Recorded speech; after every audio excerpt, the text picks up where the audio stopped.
అంటే మీరు ఒకటి గుర్తుపెట్టుకోండి. ఈ 1½ ఇయర్ జగన్మోహన్ రెడ్డి గారు కానివ్వండి, లేతే ఆళ్ళకి వైఎస్ఆర్‌సీపీకి సంబంధించినటువంటి ఎంపీలుగా చేసిన వాళ్ళు కానివ్వండి, ఎమ్మెల్యేలుగా చేసినటువంటి వాళ్ళు కానివ్వండి, ప్రజలతో తరపున పోరాడిన సందర్భాలు ఏమైనా ఉన్నాయా? ఒకటి అడుగుతున్నాను. ఈ 1½ ఇయర్‌లో ప్రజల కోసం పోరాడిన సందర్భాలు ఎక్కడన్నా ఉన్నాయా? క్రిమినల్ కోసం జగన్మోహన్ రెడ్డి గారు పలకరించడానికి వెళ్ళారు. అలాగే ఒక ఎమ్మెల్యేగా ఉన్నటువంటి మాచర్ల ఎమ్మెల్యేగా ఉన్నటువంటి అతను జైలు శిక్ష పడితే అతను పలకరించడానికి వెళ్ళాడు. క్రిమినల్స్ కోసం వెళ్ళినటువంటి వైఎస్ఆర్ కాంగ్రెస్ పార్టీ అధినేత. ఇది క్యాప్షను. ఎందుకనంటే మీరు ఒకటే గుర్తుపెట్టుకోండి, 1½ ఇయర్ ప్రజల కోసం, ప్రజలకి ఈ పథకం అందలేదు, అదిగో ఈ పథకం అందలేదని ఎక్కడన్నా రోడ్డు మీదకి వచ్చిన సందర్భం ఉందా? వైసీపీ వాళ్ళకి నేను ఒకటే ప్రశ్న చేస్తున్నా, దీనికి సమాధానం చెప్పండి. ప్రజల కోసం పోరాడాలి, అప్పుడు ప్రజలు నీకు కావాలంటే ఓట్లు వేస్తారు. ఈ 1½ ఇయర్లో అడిగినయే కాకుండా, చెప్పినయే కాకుండా అదనంగా కూడా ఇచ్చినటువంటి సందర్భాలు. ఇప్పుడు మహిళలకి ఫ్రీగా బస్ ఇస్తానని చెప్పని అన్నారు చంద్రబాబు నాయుడు గారు, ఇచ్చారు. అయ్యో దీనివల్ల ఆటో వాళ్ళు ఇబ్బంది పడుతున్నారని అంటే జగన్మోహన్ రెడ్డి గారు ఇచ్చింది 10,000 రూపాయలే. చంద్రబాబు నాయుడు వచ్చిన తర్వాత 15,000 రూపాయలు ఇచ్చారు. మీరు గమనించినట్టయితే అంటే ఆటో వాళ్ళు సంతృప్తిగా ఉన్నారు. అసలు ఫ్రీ బస్ అనేది సూపర్ 6 ప్రోగ్రాం అనేది బ్రహ్మాండం సక్సెస్ అయిందండి. తెలుగుదేశం ప్రభుత్వానికి డోకా లేదు. తర్వాత మేము ఫీల్డ్లో చూస్తున్నాం, క్షేత్రస్థాయిలో మేము చూస్తున్నప్పుడు మాకు వచ్చినటువంటి రిపోర్ట్ ఏంటంటే, ఇప్పుడు అసంతృప్తిగా ఈ వైసీపీ వాళ్ళు చెప్తున్నారు, కానీ ప్రజలెవరు అసంతృప్తిగా లేరు. ప్రజలెవ్వరూ కూడా అసంతృప్తిగా లేరు. అటు మహిళలు కానీ, కాలేజ్ స్టూడెంట్స్ కానివ్వండి, తర్వాత ప్రజలు ఉన్నటువంటి పరిస్థితుల్లో ప్రజలెవ్వరు కూడా అసంతృప్తిగా లేరు. వైసీపీ ప్రచారం, గ్లోబల్ ప్రచారం ఇదంతా కూడా. వాళ్ళు ప్రచారం చేసి అసంతృప్తిగా ఉన్న ప్రజలు అసంతృప్తిగా ఉన్నారని అంటున్నారు తప్ప ఏనాడు కూడా అసంతృప్తిగా.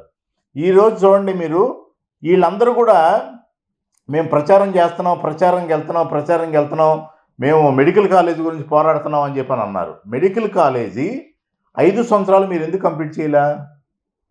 ఇవాళ వైసీపీ వాళ్ళకు దొరికినటువంటి మెయిన్ అస్త్రాన్ని వాళ్ళు ఒకటే పార్టీలో డిసైడ్ చేసుకున్నారు. ఇది మీకు తెలుసో లేదో, పార్టీలో డిసైడ్ చేసుకున్నారు. ఏ రకంగా అంటే మెడికల్ కాలేజీల గురించి పోరాడదామని చెప్పి. ఇప్పుడు నేషనల్ హైవేస్ పీపీపీ పద్ధతిలో ఉన్నాయిగా. నేషనల్ హైవేస్, పెద్ద పెద్ద పోర్ట్లు కూడా పీపీపీ పద్ధతిలో ఉన్నాయిగా. సెంట్రల్ గవర్నమెంటే ఇన్వాల్వ్ అయ్యి పీపీపీ పద్ధతిలో చేస్తుంది. ఎందుకంటే సెంట్రల్ గవర్నమెంటే మొత్తం చెయ్యాలంటే, స్టేట్ గవర్నమెంట్ చేయాలంటే నిధులు చాలా కష్టం. ఇదంతా కూడా ప్రజలు తెలుసు, మేధావులకు తెలుసు. ఇదంతా కూడా చేతకానోడు మాట్లాడే మాటలు ఇవన్నీ కూడా. రాష్ట్రంలో ఒకటి గుర్తుపెట్టుకోండి, ఆడెవడో పోస్టర్ పట్టుకున్నాడు. జగన్మోహన్ రెడ్డి గారు ప్రచారానికి వెళ్ళినప్పుడు రఫా అని పెట్టుకున్నాడు. రఫా అని పెట్టుకుంటే, అవును దానికి తప్పే ఉంది, రఫా అంటున్నాడు జగన్మోహన్ రెడ్డి గారు. ఈ రోజున ఏమైందంటే మహిళలు భయపడుతున్నారు తెలుసా మీకు? వైసీపీ ప్రభుత్వం మళ్ళీ వస్తే రఫా ఆడి ఎక్కడ నేరాలు ఘోరాలు ఎక్కువైపోతాయని మహిళలు ఆలోచిస్తున్నారు.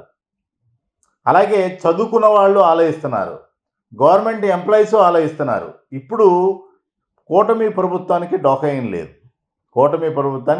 లేదు. నెక్స్ట్ కూడా మీరు ఎన్ని రఫా ఆడిద్దామని చెప్పేసి ప్రతి ఒక్కరు, రోజా అంటుంది అదే అంటుందా? అలాగే మినిస్టర్గా చేసిన వాళ్ళు అదే అంటున్నారా? ఎమ్మెల్యేలుగా చేసిన వాళ్ళు అదే అంటున్నారా? స్వయాన ఆ వైఎస్ఆర్ కాంగ్రెస్ పార్టీ అధినేత, ముఖ్యమంత్రిగా చేసినటువంటి వ్యక్తి అసలు అనకూడని మాట అసలు కాదు.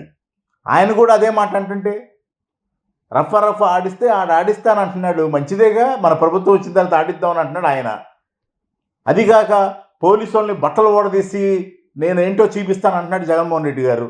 ఇది చాలా తప్పుడు ప్రచారం అండి, తప్పుడు మాటలు అవన్నీ. ఇప్పుడు నీ ప్రభుత్వంలో పోలీసు వాళ్ళు పనిచేశారుగా, మళ్ళీ నీ ప్రభుత్వంలో వస్తే బట్టలోడు తీసుకుని కొడతావా? అసలు రాజ్యాంగానికి విరుద్ధంగా మాట్లాడే మాటలు ఇవన్నీ కూడా చాలా తప్పుడు మాటలండి. ఇలా మాట్లాడకూడదు. సామాన్య కార్యకర్త లాంటి మాలాంటి వాళ్ళమే అలాంటి మాటలు మాట్లాడడం. స్వయాన ఒక ముఖ్యమంత్రిగా చేసినటువంటి వ్యక్తి బట్టలోడు తీసుకొడతాము, రేపొద్దున మా ప్రభుత్వం వస్తే బట్టలోడు కొడతాం అనేది మంచి పద్ధతి కాదు అది. ఎందుకంటే ప్రజాస్వామ్యయుతంగా ఉన్నటువంటి మంది, బంగ్లాదేశ్ లాంటిది కాదు మంది, పాకిస్తాన్ లాంటిది కాదు మంది, ఆఫ్ఘనిస్తాన్ లాంటిది కాదు మంది. మనది ఏంటంటే ప్రజాస్వామ్యంగా ఎన్నుకోబడుతున్నటువంటి రాష్ట్రాలు మన భారతదేశం. అలాంటి మాటలు ఏంటండి అసలుకి? అంటే ప్రజలు అట్లా కోరుకుంటున్నారు. నేరాలు ఘోరాలు కోరుకుంటారా? వైసీపీ వాళ్ళు చాలా తప్పుడు ప్రచారం చేసుకుంటున్నారు వాళ్ళకి వాళ్ళే. వైసీపీ వాళ్ళు అలా మాట్లాడటం వల్ల రాబోయే కాలంలో ఇప్పుడు వచ్చినటువంటి 11 సీట్లు కూడా రావని చెప్పి సందర్భంగా తెలియజేసుకుంటున్నా. ఇప్పుడు ఎలక్షన్ పెడితే 30 సీట్లు రావు టీడీపీకి అంటారు. అది 30 సీట్లు రావని నువ్వెవరు చెప్పడానికి? ప్రజల్లో నువ్వు ఓన్లీ మీడియా ద్వారా నువ్వు చెప్తున్నావు అంతే. ప్రజలు అది లేదు. వైసీపీ చెప్తారు, నేను కాదండి. అదే వైసీపీ వాళ్ళ సంగతి నేను చెప్పేది. వైసీపీ వాళ్ళు చెప్పినటువంటి మాటలో 30 సీట్లు రావు, లేకపోతే 20 సీట్లు రావు అనేది ఎన్ని కాదు. ఎందుకంటే కూటమిలో మా బీజేపీ బలం ఉంది, అలాగే జనసేన బలం ఉంది, తెలుగుదేశం బలం ఉంది. అంటే తెలుగుదేశానికి స్టాండర్డ్ ఓటింగ్ ఉంది. మీరు గమనించండి బాగా. తెలుగుదేశానికి గత 40 సంవత్సరాల నుంచి హార్డ్కోర్ ఫ్యాన్స్ ఉన్నారు. అలాగే ఇవాళ మన పవన్ కళ్యాణ్ గారు ఆయన మాట్లాడే విధానం కానివ్వండి, అంటే మెచ్యూర్డ్గా ఉప ముఖ్యమంత్రిగా బాధ్యతలు స్వీకరించిన తర్వాత జనసేన పవన్ కళ్యాణ్ గారు మాట్లాడేటువంటి మాటలు మీరు గమనించినట్టయితే చాలా పెద్ద తరహాలో మాట్లాడుతున్నారు.